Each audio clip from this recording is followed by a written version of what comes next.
O programa a seguir tem classificação indicativa livre. Troca de favor sexual por benefício financeiro ou material. Com a fama de profissão mais antiga do mundo, a prostituição ocupa espaço polêmico na sociedade. Uma atividade que mexe com os valores morais, culturais e religiosos de grande parte do mundo. Um mercado vasto, alimentado pela própria sociedade que rejeita a mercantilização do sexo. Uma profissão de risco ligada à agressão física, às doenças e à exclusão social. O que leva uma mulher a ingressar nessa vida? Quais são as dificuldades diárias de quem precisa se prostituir e o que pode ser feito para assegurar os direitos dessas pessoas? A prostituição feminina é o tema do Plural de hoje.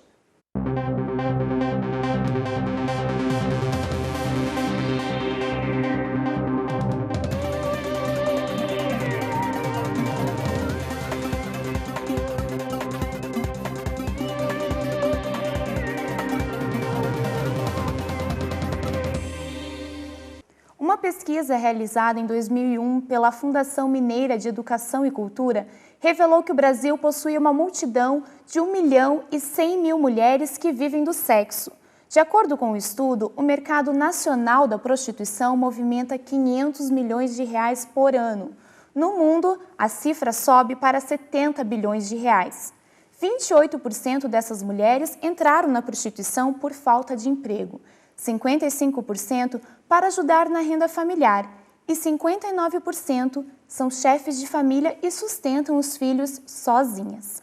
Quem participa do Plural de hoje é o sociólogo Lindomar Bonetti e a presidente do Grupo Liberdade, Carmen Costa. Muito obrigada pela presença de vocês. Professor, o senhor fez uma pesquisa direta com as prostitutas. Como que foi esse estudo? Como que funcionou? O que o senhor pôde aprender com elas? Eu fiz um estudo sobre as estratégias de ocupação do espaço público por famílias em condições de extrema pobreza ou em condições de vulnerabilidade social, no qual entrevistei também mulheres prostitutas com a metodologia de história de vida. E uma conclusão interessante que nós tiramos é que o motivo de fazer com que as mulheres cheguem à prostituição é como se a gente poderia dizer assim vulgarmente um tombo de vida, sabe? Não seria não é por uma opção, digamos, racional, alguma coisa que acontece, que é levada a isso. E uma das coisas que a pesquisa conclui é que na história de vida de cada pessoa dessa tem um fato marcante. Tem um fato marcante que levou a isso. Por exemplo, e o fato marcante que mais apareceu foram os conflitos familiares. O pai bebia, batia na filha, por exemplo, 14, 15 anos normalmente, né? Ou conflitos familiares, a dissolução familiar. Está muito ligada com o motivo que leva a pessoa. Esses conflitos familiares abrangem qualquer classe socioeconômica ou quando a situação de pobreza fica mais evidente? É mais evidente na situação de pobreza. Mais evidente naquilo que a gente chama de vulnerabilidade social mesmo, no limite, né? Então, está muito ligado. Por exemplo, o segundo fator que leva é justamente o fator de, digamos, falta de emprego, né? Mas a falta de emprego normalmente está como o motivo anterior, que o pai, por exemplo, se tornou desempregado, né? A família começa a passar de dificuldade, o pai vai para a bebida, né? Toma o caminho do álcool, né? E aí é que detona, digamos assim. Decisão. Toma essa decisão. Carmen, pela sua experiência, você trabalha com um grupo que ajuda as prostitutas, principalmente na prevenção de doenças, mas você também teve uma experiência de vida bem forte, se prostituiu por muitos anos. Pela experiência que você tem com essas mulheres, se confirma isso? São os conflitos familiares? O que acontece geralmente? Nós costumamos dizer que elas vêm por diversas luzes. Não tem uma coisa específica, né? Uma fórmula. Vamos supor, eu vou na farmácia e mando fazer um medicamento. Ninguém levanta do dia para a noite e diz assim, eu quero exercer a função de prostituta. Não. Algumas luzes fizeram ela vir até aqui e alguns motivos, né? Porque ela desemprego, violência, mas eu queria dizer uma coisa a mais. O padeiro não vai ser padeiro se pelo menos não gostar, né? Então, dentro dessas luzes, existem muitas mulheres que gostam. E mas a maioria? Eu acho que meio, sabe? Eu acredito, assim, que além delas virem por livre, espontânea vontade, porque eu também posso optar de lavar chão. Eu me prostituo, mas eu lavei muito chão na minha vida, entendeu? Eu passei muita roupa, eu fiz muitas coisas para trabalhar, um trabalho informal seria na profissão de prostituta, mas eu tive vários trabalhos formais e que eu gostava de ter, e vai de cada pessoa, querer ou não ter. Agora, de dizer que só pobre, que está de baixa renda, que se prostituem, isso é uma grande mentira. Pois é, justamente sobre isso. Até elas rotulam de diferentes formas, né? Prostitutas de rua não é a mesma coisa que acompanhante de luxo. As meninas que trabalham como acompanhantes de luxo geralmente são de classes sociais de poder aquisitivo maior ou não? Sim, só que não existe acompanhante de luxo, nem acompanhante, nem secretária. Secretária que sai com o patrão, sabe? Ela não é prostituta. Prostituta é aquela que está indo buscar o seu dinheiro sem envolvimento. Patrão e funcionário, eles têm um envolvimento que não é, ela não trabalha como prostituta, né? Então a prostituta realmente não existe. De uma vez que ela troque, faça um sexo por um prato de comida, a valorização dela é aquela, ela é prostituta, independentemente, elas são de classes iguais. Não existe a pobre, não existe a rica e não existe o meio termo. Com relação aos valores cobrados, o que acontece que faz essa diferença tão grande, né? Existem mulheres que fazem programa por R$10 e outras que em um final de semana podem cobrar 5 mil.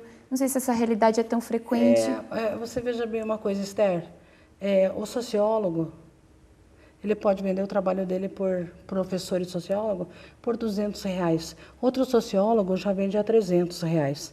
Ele tem direito de cobrar aquilo que ele quer. Não existe uma tabela de mercado. Mas existe uma diferença entre os clientes, então? Não existe diferença entre clientes, porque aquele é engravatado e aquele é o gari, porque o gari pode pagar até mais do que aquele que é engravatado, sabe? Vai de conversar o valor. Só que eu também tenho uma tática, é o seguinte, se o cliente falar que tem R$5 e eu achar que eu tenho que fazer um programa com ele por R$5, é os R$5 dele que me dá, que é aquilo que eu combinei. Aquilo que é combinado não se custa caro, né? Então, o que existe muito na prostituição? A prostituição está ligada à compra de objeto roubado, ao tráfico de drogas, a coisas nesse sentido, né? É assim, aquela mulher que rouba, ela não é prostituta, ela é ladra.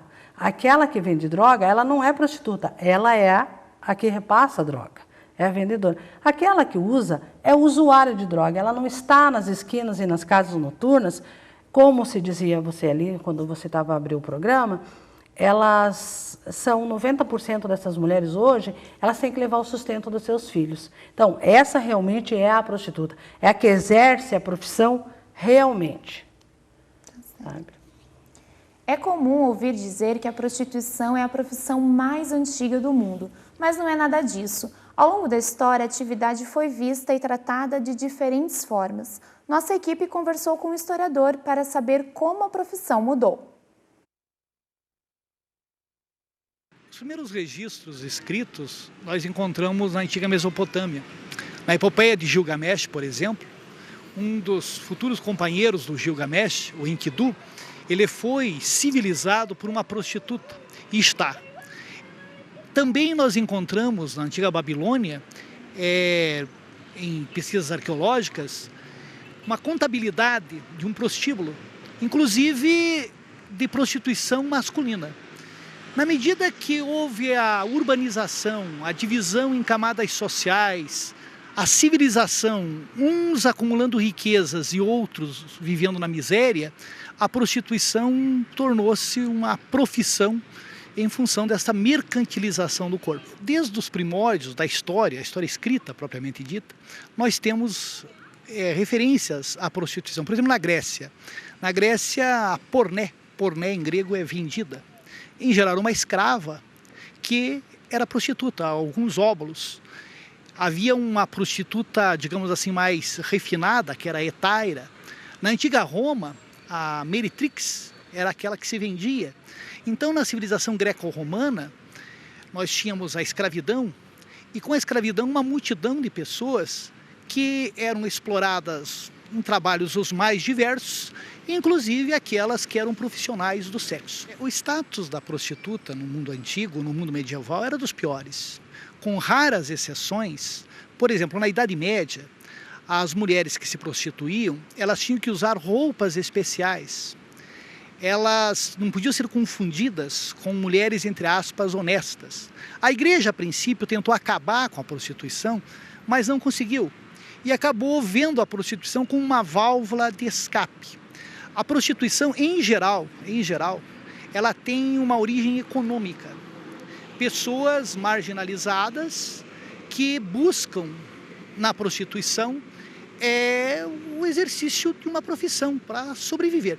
São raríssimas as mulheres que se prostituem, que fazem isto por prazer. É uma hipocrisia medonha, porque aquele mesmo senhor que ia à igreja, que execrava, que condenava a prostituição, frequentava prostíbulos, ou frequenta prostíbulos.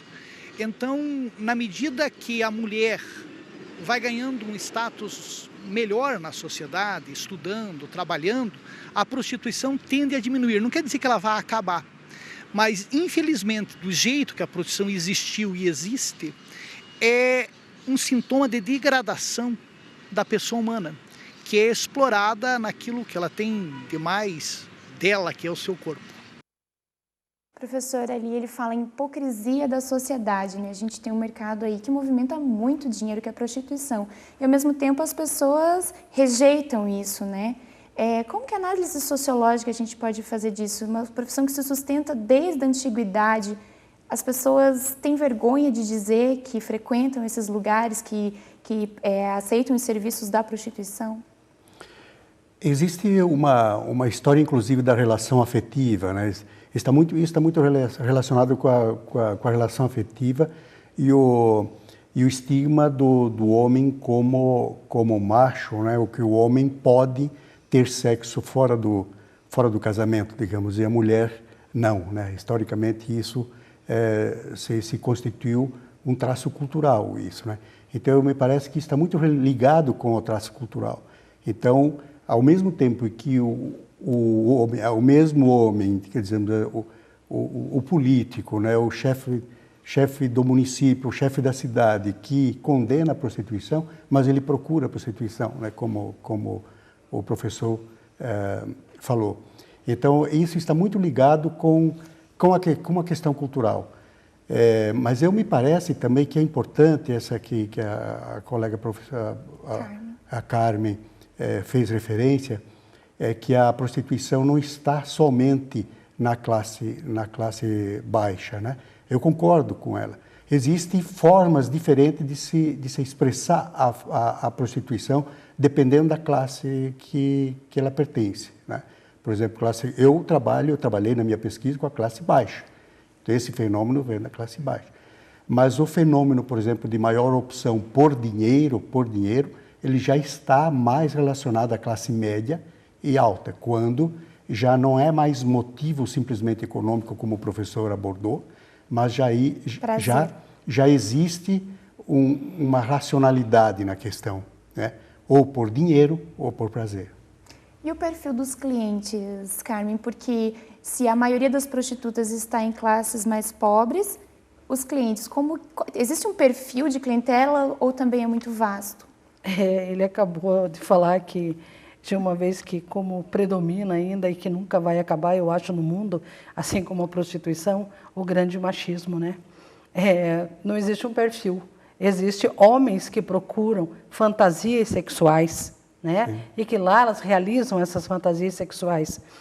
E queria até estar falando, Esther, sobre o que o o professor estava falando aí na matéria, é que realmente você tem, para falar de um assunto, você tem que conhecer bem, né? E que quando ele falou da Grécia Antiga, a Helena de Troia era apenas uma prostituta, marquesa de Santos, mas como elas tinham muito dinheiro e muitos senhores por trás, nunca se havia comentado, né? E que as prostitutas tiveram um papel bem relevante na sociedade. Quando elas iam para a guerra e saciavam, não só curavam as feridas dos nossos soldados, mas como saciavam a sede de prazer, né? E que realmente, quando um homem vai até procurar uma prostituta, os serviços dela, realmente não é só questão afetiva, né? Existem outros fatores, mas que no longo desses anos eu tenho visto que nem necessariamente um homem que sai com uma mulher que se prostitui ou está ali para ganhar o seu dinheiro, ele não vai lá só para sexo.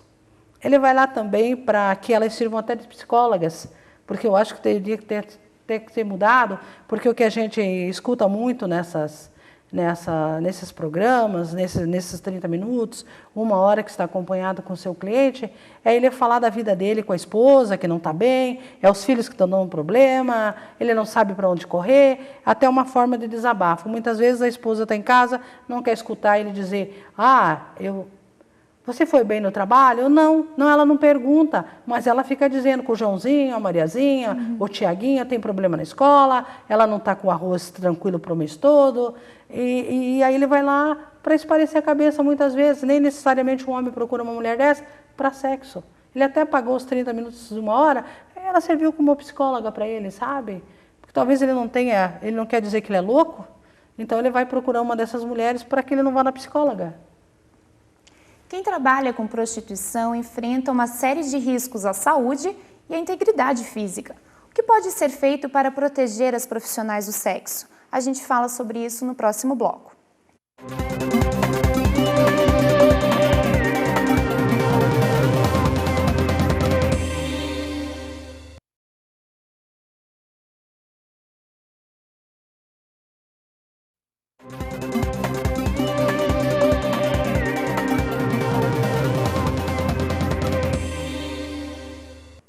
O dia a dia de quem se prostitui não é nada fácil. As garotas de programa chegam a atender 20 clientes em uma mesma noite. Precisam conviver com os riscos de doenças e com a violência da rua. Outras têm vida dupla e escondem a fonte de renda da família. Um levantamento feito pela ONG Liberdade indica que 30 mil prostitutas atendem em Curitiba. Dessas, apenas 5 mil são filiadas à instituição, que trabalha com a prevenção de doenças sexualmente transmissíveis. Carmen, você trabalha de perto com esse assunto. Faz 20 anos que existe o grupo, a ONG Liberdade. Como que surgiu essa ideia? Essa ideia surgiu quando se falou muito em HIV e AIDS, que a gente via as mulheres morrendo nas ruas, e nós começamos a pensar em ter alguma qualidade de vida para essas mulheres, né? Para nós prostitutas. Por quê? Morrer na sarjeta não é bom, né? E são mulheres que estavam lá morrendo e a violência policial tinha voltado contra essas mulheres. Aí a gente começou a trabalhar e surgiu a ideia de criar essa ONG, já que tinha sido criado o Grupo Dignidade, e a gente começou a trabalhar com os preservativos, aí surgiu Liberdade, né? Aonde que esses dados que você tem são de 2005, que hoje realmente tem muito mais do que 10 mil mulheres cadastradas no Grupo Liberdade. Tem dentro de Curitiba 3.980 pontos de prostituição, entre casas noturnas e bares, e praças e ruas, né? Essas 30 mil mulheres que você citou, algumas vão e algumas voltam. Então, tem muitas meninas que são, a gente chama flutuantes, né? Elas ficam em Curitiba, elas moram em Porto Alegre, Rio de Janeiro, São Paulo, Amazonas. Elas vêm, passam por um período e vão embora. Então, se você fizer por habitantes, são muitas mulheres, então não são somente de Curitiba. Curitiba, região metropolitana, e as flutuantes que não moram em Curitiba. Como que funciona o trabalho para orientar elas com relação à higiene e segurança? Na verdade, a gente faz um trabalho dentro das casas com oficinas de prevenção sobre o uso correto do preservativo e a necessidade de que ela trabalhe com tranquilidade para que ela não venha adoecer ou fazer uma propagação. Porque hoje prostituta não está no grupo de risco mais. Tanto que foi feita uma pesquisa aqui em Curitiba, em 2009, onde foram testadas 250 mulheres e só 4 tinham HIV. Por quê? Já tinham adquirido em 1982, né? Então, Esse trabalho dos últimos anos surtiu efeito. Exatamente, surtiu efeito, né? Então, ela tem clientes, as casas são escuras, mas tanto elas prestam atenção no que a gente fala, como os clientes. Então, a gente chama-se, esse nosso trabalho, um trabalho tipo boca de gamela. Porque o que é boca de gamela? É quando você não segura a informação e repassa para o outro. Então, o nosso interesse é de que ela fale para o seu cliente e seu cliente aplique isso também, não somente quando ele vem na boate, mas quando ele sai com a comadre, com a vizinha, com a amiga, que ele se ocupe e se preocupe na sua vida também, que ele também tenha uma qualidade de vida. Certamente, outra dificuldade que essas meninas encontram no dia a dia é com relação à espiritualidade, à religião, né? A gente vem de uma sociedade ocidental que condena a prostituição, né, por considerar pecado. O senhor imagina que a maneira como elas lidam com isso, o sagrado, o profano, é um conflito difícil? É um conflito, sim. Não só do ponto de vista do sagrado, do profano, mas também da dicotomização do que é certo, do que é verdade, que normalmente a sociedade trabalha com isso. Isso é certo, isso não é, né? Porque a prostituição, como a Carmen já estava abordando, existe uma função social, ela tem uma função social. Não se pode tratar a questão se é certo, se é verdade. E existe uma dinâmica de conflitos na sociedade que causa que a prostituição é resultado disso, né? Então, a espiritualidade entra nessa dimensão, porque a espiritualidade condena isso. As pessoas que nós entrevistamos, que normalmente tinham muitos conflitos a respeito sobre isso. E especialmente conflitos, inclusive, com a família, se a família souber, se a mãe souber, o que vai ocorrer, né? Então, isso é muito complicado para elas. Eu tive acesso a alguns estudos que dizem que cerca de 90% das mulheres, se tivessem outra opção, sairiam dessa vida. Isso se confirma na prática? Não se confirma. Não é tantas assim? Não se confirma. E assim, essa história, Esther, de dizer que mãe, pai, avô, tio, bisavô não sabe, isso é uma utopia das mulheres. Elas querem acreditar que eles não sabem. Muitos sabem, mas para não constranger a pessoa que pratica e exerce a função de prostituta, se calam. Até porque, em muitos casos, elas sustentam a família. Exatamente, porque elas, não somente por isso, mas por respeito da pessoa que está trazendo o dinheiro para o seu sustento. O que acontece? Acontece que hoje não, sempre foi e sempre vai ser, né? Desde que Jesus veio para a Terra, Maria Madalena não foi a única prostituta na Bíblia, existiu Raabe, que é parente, que ele reconhece na Bíblia. Então, esses conflitos espirituais, realmente, eu acho até meio que uma coisa bem vaga, porque 75% das nossas mulheres, elas vão para a igreja evangélica. Porque o nosso Papa, ele é mais preconceituoso do que a igreja evangélica. Ele deixa claro quando ele fala que o uso de preservativo não pode, que crescer e procriar e deixar os filhos aí abandonados. Outra coisa, a prostituta não abandona seus filhos, ela sustenta, ela não aborta, independente de quem é o pai, sabe? E outra coisa que eu queria dizer, o Grupo Liberdade, que é uma ONG de direitos humanos da mulher que se prostitui, tem uma grande parceria com a Igreja Aba. E nós fazemos esse trabalho espiritual dentro dessas casas noturnas, onde elas aceitam a palavra de Deus. Independe se ela vai se converter amanhã ou se ela vai deixar de praticar, a gente não diz para ela, você deixa de exercer essa profissão, mas sim, pense que Deus está aqui com você. Atitudes como essas são muito importantes para as prostitutas, que a igreja acolha elas de certa forma, não só classifique como pecado, mas consiga ajudá-las em outras áreas da vida. Exatamente. É tão importante essa relação espiritual, porque ela achava que ela não tinha direito a mais nada, né?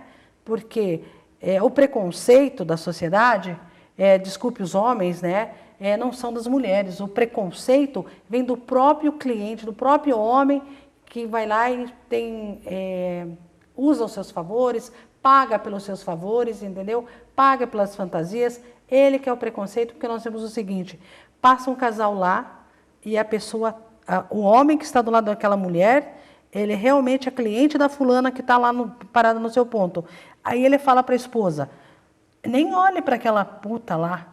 Mas ele não vai olhar nesse momento, mas porque ele tem medo que um olhar a esposa dele entenda que ele está interessado.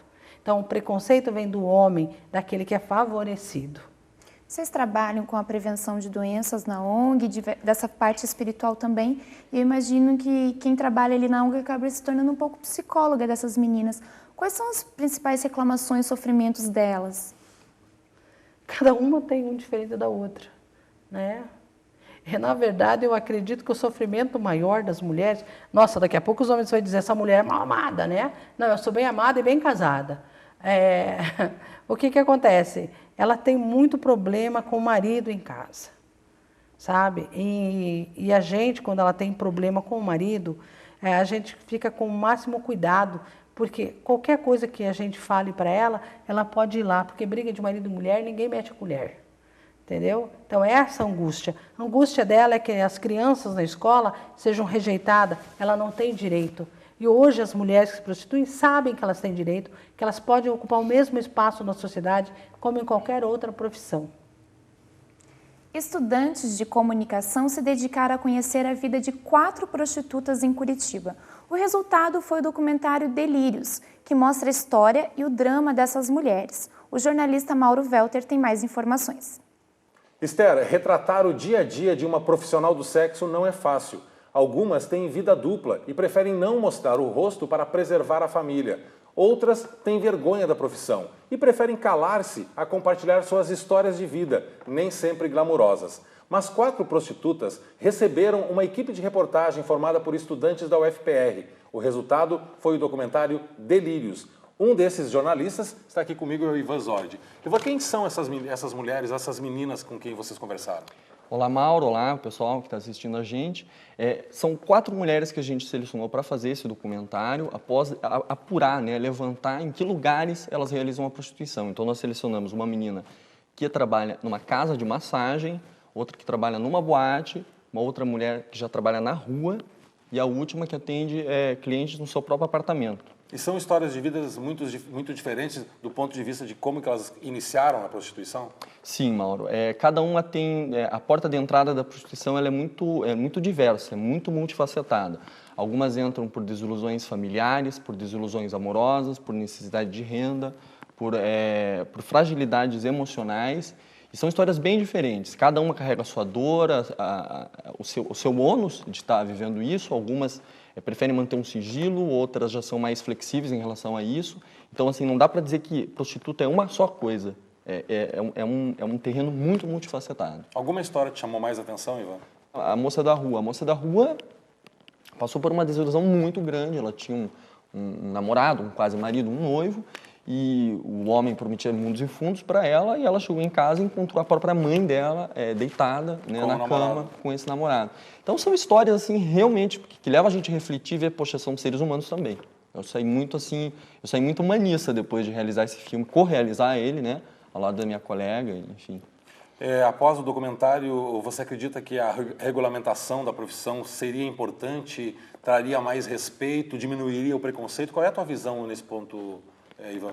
Mauro, é um pouco difícil a gente tomar uma posição. Assim, com isso que eu vou expressar na minha opinião, eu não quero dizer que isso encerra ou resolve a questão. Eu acho que tudo isso tem que ser muito discutido, a gente tem que primeiro conhecer o outro lado para poder tomar uma posição. Eu acho que a regulamentação ela é sempre benéfica. Por quê? Porque o grande drama das prostitutas, elas querem respeito, tem muitas ali que dizem que se regulamentar elas não vão mais se prostituir. Entenda, então, que não há um consenso dentro das próprias mulheres que prostituam. Há umas que se intitulam como profissionais do sexo, outras que fazem aquilo para conseguir renda. Só que eu acho que na medida que o governo, o poder público passa a discutir isso, de alguma forma ou de outra a gente vai estar separando o joio do trigo.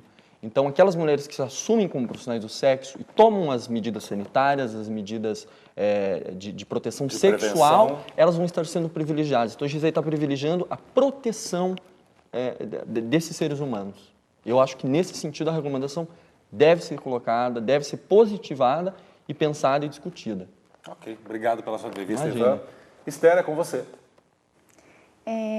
A gente já conversou com a Carmen de que as mulheres, a maioria, realmente não tem intenção de sair dessa profissão. Mas o senhor imagina que seja importante um incentivo para que elas aprendam outras profissões, estudem? Existe uma questão interessante, não é que elas não queiram sair, é porque normalmente, e é muito claro que a gente sabe disso, que as pessoas com digamos, que têm um nível de escolaridade às vezes baixo, têm dificuldade de encontrar uma renda compatível com que elas criaram a necessidade, se criou a necessidade com filho, com casa, a prostituição deu uma renda maior daquela que elas poderiam ter num trabalho formal, né, com um trabalho formal. E então, normalmente as minhas entrevistadas diziam isso. Eu até gostaria de sair da prostituição, mas eu tenho certeza que se eu sair para pegar um emprego, eu não vou conseguir uma renda compatível com a minha necessidade nesse momento. Você percebe qual é o grau de instrução dessas meninas? Nós temos sim o grau de instrução dela. A gente tem um gabarito onde a gente fez, onde fala quantas tem em Curitiba que são alfabetizadas, quais têm segundo grau, quais não têm. O que acontece? Acontece que dá essa vontade mesmo de sair da prostituição, até eu lembrar que eu tenho que trabalhar 30 dias para receber o primeiro salário e que eu tenho que levantar 7 horas da cama, 8 horas eu tenho que bater o ponto e 6 horas eu vou sair. E a partir do momento que eu tenho que ter essa grande responsabilidade de ficar esse tempo todo, eu já não quero mais sair da prostituição. Eu até tentei, entendeu? Então eu sempre falo para elas...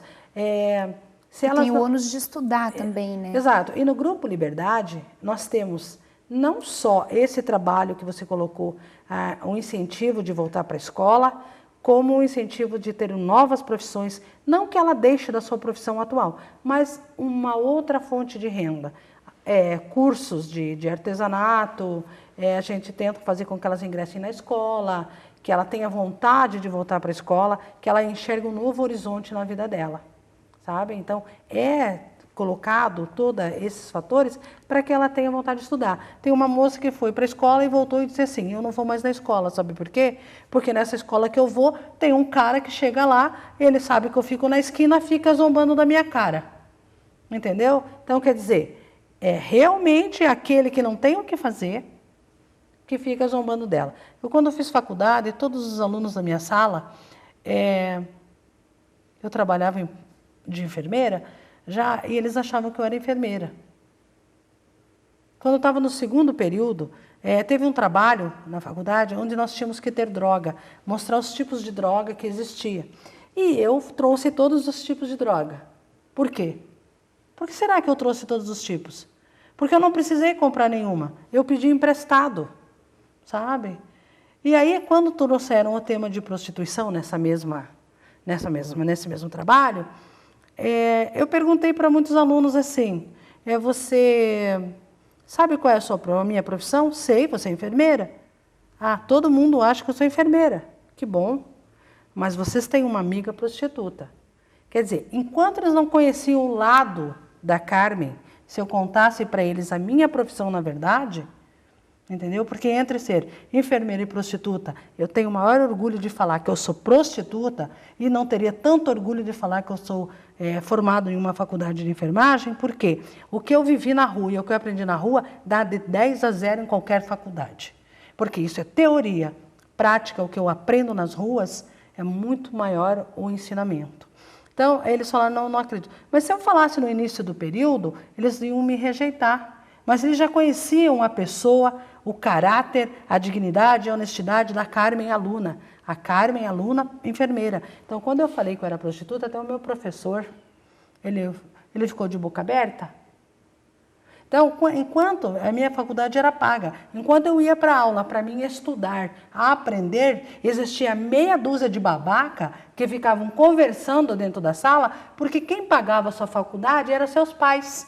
Mal sabia eles que eu, além de pagar minha faculdade, me prostituindo, eu tinha que pagar o do meu filho.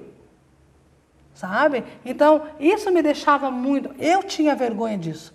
Não de ser prostituta, mas eu tinha vergonha da atitude daquelas pessoas referente a estar dentro de uma universidade. Porque o pai pagava, não custava nada e eu não aprendi nada.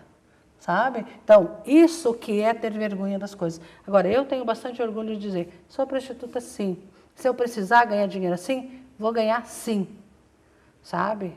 E se a minha filha optar por isso, também. Ela não foi criada para isso? Não. Agora, se ela chegar e falar, minha vontade é disso, ela vai ser isso. Sabe? Porque os meus filhos também nunca tiveram problema com isso. Então, neste momento, quando assistirem essa matéria, eu vou dizer que a Carmen é louca. Realmente eu estou tão louca que eu faço um trabalho voluntário nesta ONG, onde faz 20 anos e que eu não recebo nenhum real, nem do governo, nem de prefeitura, nem nada. Eu faço pela minha causa, por aquilo que eu acredito. Você é contra ou a favor da regulamentação da prostituição?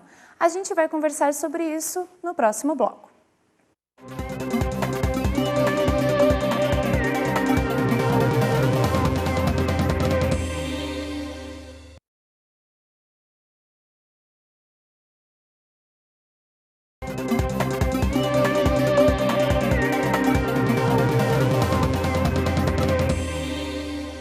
A profissão é antiga, mas até hoje as leis que regulamentam a prostituição são polêmicas. No Brasil, a atividade não é considerada crime, desde que seja praticada por adultos. Mesmo assim, de acordo com a legislação brasileira, é considerado crime tirar proveito da prostituição, como no caso das boates e dos cafetões. As prostitutas brasileiras fazem parte de uma profissão legalizada, mas sem direitos trabalhistas. Por todo o mundo, existem 3 formas de legislar. O modelo brasileiro é conhecido como abolicionismo. Nos Estados Unidos, vigora o proibicionismo, quando a prostituição é considerada crime. Já na Alemanha, Suíça e Paraguai, a profissão já é regulamentada e permitida pela lei. Um projeto de lei do deputado Jean Willis, do PSOL do Rio de Janeiro, quer regulamentar a profissão no Brasil. Com a mudança, as casas de prostituição ficam legalizadas. As prostitutas passam a ter direitos trabalhistas. Leis parecidas já passaram pelo Congresso outras vezes, mas acabaram arquivadas. Professor, o senhor tem um posicionamento com relação a essa lei? O senhor é contra, a favor? Eu sou a favor. Eu vejo e o argumento por que sou a favor, é que aquilo que falava, todas as pesquisas que foram feitas indicam que as pessoas não estão na prostituição simplesmente por uma escolha racional, né? Por uma coisa que acontece, por uma necessidade. Então, isso significa dizer que o fato de ter direitos trabalhistas, os direitos sociais, não vai ser um incentivo de escolha da profissão. Isso não vai aumentar a profissão. E se constitui de uma profissão, por que não, então, aumentar? Então, mesmo que o discurso, mesmo que tudo indica que isso não vai ser um indicativo de uma opção, de favorecimento de opção, o incentivo não vai ser um incentivo, mas também, se é uma profissão, por que não, então? Então, por isso eu sou a favor. Carmen, que tipo de benefícios as prostitutas poderiam ter? O primeiro benefício é que já não existia mais estigma nem preconceito, né?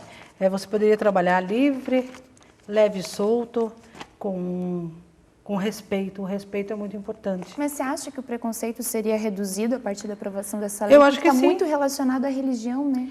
Acontece o seguinte, exatamente, está relacionado à religião. Quando a gente teve o primeiro contato com a Igreja Aba, que era a igreja evangélica, e que me questionavam muito por que essa parceria, e eu sempre disse para eles o seguinte: o mundo ainda vai ser regido exatamente pelos evangélicos. E nós temos nas bancadas aí no Congresso Nacional uma gama muito grande de evangélicos, né, nas bancadas. Se eles verem pelo lado do pecado, jamais eles vão deixar essa lei ser legalizada, vir ser uma profissão legalizada. Até porque, se você não entender, né, você pode ler um livro o ano inteiro e você não aprender nada, porque sua cabeça está fechada, sabe? Então, se você não entender, você vai acabar. O que é a legalização da prostituição, na verdade? Não é que ele é o dono do estabelecimento e ele vai me assinar minha carteira. Não. Eu só vou ter o direito de ir lá na prefeitura municipal e pegar um documento de alvará, de autônomo. Eu vou pagar meu ISS. Direito ao pagamento do INSS, nós já temos como profissional de sexo. A CBO é bem clara, o Código Brasileiro Ocupacional. Já diz que profissional do sexo é uma profissão. Só precisa se assinar esse papel. Embora o projeto do Jean Williams ele esteja meio equivocado, sabe? Ele ainda vai ter que se reunir a nível nacional com as ONGs, porque não é uma ou duas que vai dizer. Não é uma ONG que vai dizer, não é uma prostituta que vai dizer. Se não for ouvida todas a nível nacional, todas juntas. Entendeu? Quando ele fala que legalizar as boates, utopia, porque a lei tem que ser mudada de 1940, onde diz que prostituição não é crime, é uma contradição, uma contraversão penal. O que acontece nessa lei? Tem a exploração sexual de menores, nessa lei de 1940, tem o tráfico de seres humanos, aonde a lei não passa.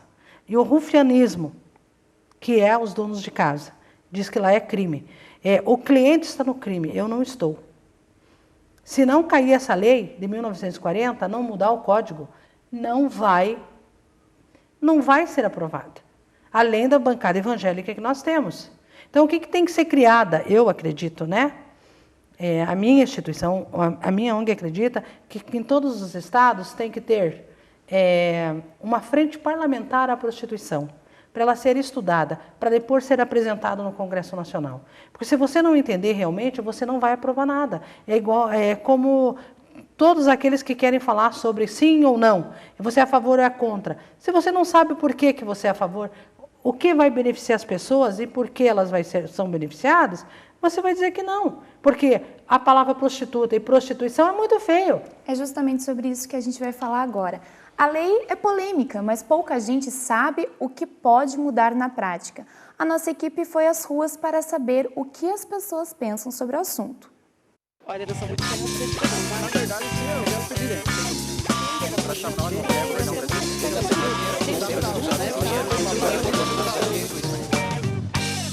O que você acha daqueles folhetinhos no telefone público de prostituição? Uma nojeira. Eu acho ridículo isso. É uma coisa muito feia, né? Às vezes a gente precisa de usar um telefone, chega ali, tá aqueles papel, aquelas coisas assim. Não tem nem o que achar, né? É o absurdo dos absurdos, né? É horrível, né? Principalmente a gente que tem filhos, a gente não sabe o que fazer, como reagir. É o seguinte, tem um projeto de lei que quer regulamentar a profissão da prostituta. O que você acha disso? No meu ver, cada um tem a sua vida, né? Eu sou totalmente contra isso aí. Acho válido. Para mim, prostituição significa satanismo. Eu acho que cada um tem que lutar pelo aquilo que acha que deve, né? Por quê? Porque eu acho que prostituição não é profissão, né? Cada um faz o que quiser na vida, né, moça? Eu acho que tem tanta coisa aí para as pessoas fazer, quem quiser trabalhar dignamente. Mas eu acho que eu sou a favor. Eu acho que deveria também liberar para elas, né? Afinal de contas, elas são humanas, né? São seres humanos e a gente tem que lutar pelo melhor na nossa vida. Eu acho assim que as pessoas vendem e compram aquilo que querem, né? Se existe mercado para isso, eu acho que sou a favor. Eu acho que tem que ser regulamentado mesmo. Eu acho interessante porque eu acho que, entre outras coisas, vai até resguardar, né, a segurança, a saúde, muitas vezes, delas. Vão sofrer muita discriminação? Sofrem, né? Porque as pessoas hoje em dia são muito preconceituosas, né? Eu acho que não. Acho que nós temos no Brasil tanto trabalho, tantas outras maneiras de você ganhar vida, né? E elas vão pagar o INSS? Será que vai ter? Como nós que trabalham o dia a dia, é registrado, é recolhido, todos os encargos sociais, ou será que nós que trabalhamos vai ter que pagar isso para elas? Não tem como ser uma profissão, né? Você tem que casar, como diz a palavra de Deus, ter sua esposa e sua família, não viver em pecado, né? Eu acho que é um direito, né? É a profissão mais antiga que existe, né? É isso que fica aquela pergunta, né? Como que elas vão pagar? Vão pagar autônomo, o INSS, para ter todos os direitos? Né? Então, é complicado, né? Você acha que as prostitutas têm que ter os mesmos direitos que os outros cidadãos? Eu acho, porque elas sofrem muito, né? Pode ter, eu acho que sim.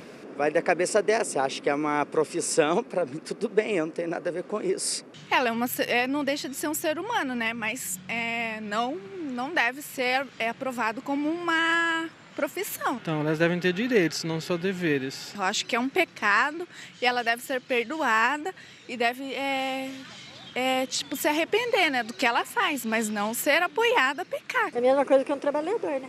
De jeito nenhum. Por que não? Por que não? Porque não é um trabalho digno. Que é o direito delas, né?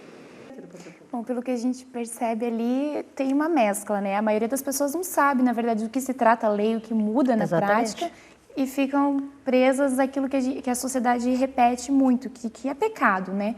Agora, algumas pessoas chegaram a dizer que elas merecem os mesmos direitos. O que eu queria ouvir de vocês é exemplos de boas iniciativas que a gente pode ter para ajudar essa classe a sofrer menos, talvez, nas ruas e ter melhores direitos.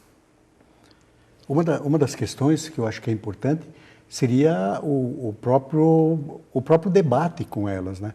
Eu acho que não é o fato de sair e não sair da prostituição, né? Uma das coisas que a Carmen estava falando e que me parece que é um grande conflito para elas, abandonar a profissão, digamos, a profissão que elas têm para assumir uma nova profissão é complicado para elas, mas a questão poderia ser discutir isso a longo prazo, ir se qualificando, fazendo cursos, como você falou, Carmen, né? E talvez essa seria uma saída. A discussão, a informação, novas aprendizagens. Né? Carmen, você tem uma parceria com a igreja, né? Imagino que para eles o ideal seria projetos que evitassem que as mulheres fossem parar na prostituição. Você apoia isso? Na verdade, ninguém tira, nem coloca e nem apoia. Eu acho que é de cada um que... Cada um é cada um faz aquilo que bem entender da sua vida. Só que assim, o que eu penso disso tudo? É que são pessoas, de novo, com a cabeça fechada, porque assim, eu trabalho com o meu corpo, sim. Eu não vendo o meu corpo. Eu realizo fantasias sexuais. Eu faço um trabalho terceirizado, né? O que acontece? Acontece que as pessoas não estão ainda prontas para voltar ou não. Porque elas não sabem nem do que você está falando. São, pelo que eu vi na enquete, são clientes e são mulheres que estão fazendo o que lá no passeio público? Me diga. Elas estão fazendo o que lá no passeio público? Eu fico muito chateada com esse tipo de atitude. Sabe? A moça que fala assim, porque é pecado. Se eu morrer hoje junto com ela, eu entro no reino dos céus e ela vai para o inferno. Porque ela está cuidando da vida dos outros e não cuida da sua própria vida. Sabe? Como que eu vou dizer que o outro está pecando se eu sou toda pecadora? Eu já começo a pecar quando eu digo que eu não estou pecando. Já começa o meu pecado. A igreja está lá, sim, para fazer benefícios, nos ajudar, a nos orientar. Mas isso ninguém muda comportamentos. Sabe? Os comportamentos das pessoas é cada um que decide. Aqui dentro da cabeça das pessoas, ninguém, nem cientista, conseguiu chegar até hoje para dizer o que você está pensando ou deixar de pensar. Ela tem todo o direito de pensar o que ela quiser, mas o cientista trabalha com o corpo, o professor trabalha com o corpo, advogado trabalha com o corpo, todo mundo faz sexo. Só quando chega na hora da comercialização do sexo, eu tenho que dar de graça, eu tenho que fazer sexo de graça. Ela ia ficar feliz se eu fizesse sexo com o marido dela de graça para estragar o casamento dela? Porque quem faz sexo de graça com os outros interfere na vida familiar, no convívio familiar. Um homem, quando começa a sair com outra mulher que pratica sexo com ele gratuitamente, ele começa o quê? A ser malvado para a esposa, malvado para os filhos, vira, vamos supor assim, num termo bem vulgar mesmo, vira um saco. A mulher não aguenta, ele se separa, ele deixa os filhos lá. Por quê? É isso que toda a sociedade quer? São mães com os filhos, com famílias desfeitas? Quando a igreja prega lá, a católica, na verdade, fala que é criar, crescer e multiplicar, sim, criar, crescer e multiplicar, sabe? Mas nós não tínhamos HIV, nós não tínhamos tanta fome no mundo, sabe? Por que eles não vão fazer um trabalho social, essas pessoas que estão falando lá, um trabalho social na Etiópia? Sabe? Por que não vão lá para a guerra no Tahiti, lá no Haiti, uma coisa assim? Sabe? Eles ficam prestando atenção no que o outro faz. Quer dizer, eu vou viver a vida toda brigando pela mesma coisa. Porque para ser professor também teve preconceito e discriminação, para ser jornalista também teve. As próprias domésticas tiveram e têm até hoje essa grande rejeição. Sabe? Hoje no mundo ainda ser mãe solteira é uma calamidade pública. Sim. As nossas esferas de governo não tem como tirar todas essas mulheres e falar: minhas lindinhas, minhas queridinhas, vocês não pratiquem mais o sexo porque está aqui no final do mês. Agora, o bonito é colocar os filhos lá na rua, pedir esmola, enquanto você fica sentada de braço cruzado criando barriga. Isso é bonito. O povo não questiona isso, né? Agora, pergunte quanto dessas pessoas já foi num abrigo e disse assim para uma criança: venha passar um final de ano aqui, que eu vou te dar roupa, eu vou te dar comida. Sabe? Mas falar da vida dos outros, todo mundo fala. A gente volta novamente à hipocrisia, né? Porque, A na hipocrisia. verdade, se existe a prostituição, A existe sociedade, quem alimente a sociedade essa é profissão. hipócrita e eu tenho até vergonha de fazer parte dessa sociedade hipócrita. Eu agradeço a presença de vocês hoje aqui. Muito obrigada pela participação. O Plural de hoje fica por aqui, mas você pode rever esse e outros programas na nossa página na internet. Não deixe de mandar sugestões e críticas sobre a nossa programação. Até a próxima!